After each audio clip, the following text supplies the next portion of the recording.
राउर दिल हमरा दिलवा पर राज करता, पायल उतार दी आवाज करता। नमस्कार प्रणाम भाई लोग, तो फिर से तोड़ लेंगे एगो नए वीडियो में स्वागत बा। आज हम बात करे वाला बानी खेसारी लाल के गाना के बारे में। बहुत ही जबरदस्त गाना लेके आयल बड़ा खेसारी लाल यादव, जौन एल्बम के नाम बा पायल।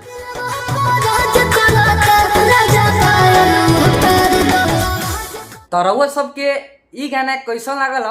आशा में विश्वास करतनी रउआ सब खेसारी लाल के तगड़ा वाला फैन बानी, तो बहुत ही ई गाना अच्छा लागल होई।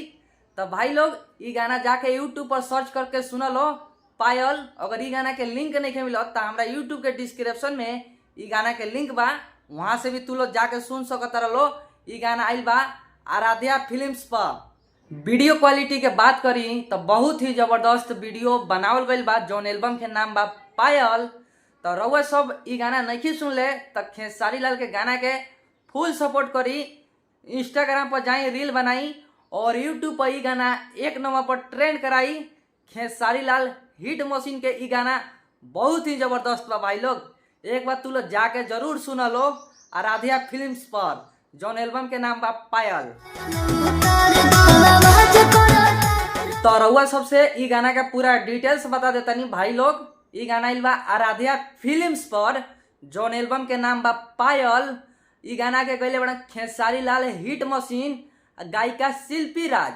ई गाना के लिखले बानी विशाल भारती जी और म्यूजिक दिले बानी बहुत ही तगड़ा आर्य शर्मा जी। और ई एल्बम में काम कैले बाड़ी कोमल सिंह और साथ में खेसारी लाल यादव। और ई वीडियो के एडिटिंग कैले बड़न प्रशांत सिंह। तो भाई लोग ऐसे ही हम नए नए गाना के अपडेट लेके आवत रहेनी और रउआ सबसे भोजपुरी भाषा में बतावत रहेनी। तो रउआ सब हमरा के नहीं जानत तो हमारा परिचय जान ली। हम शायर माइन नारायण निराला, आप सबके छोट भाई। तो भाई लोग फिर से मिले अगला वीडियो में। जय बिहार, जय भोजपुरी समाज।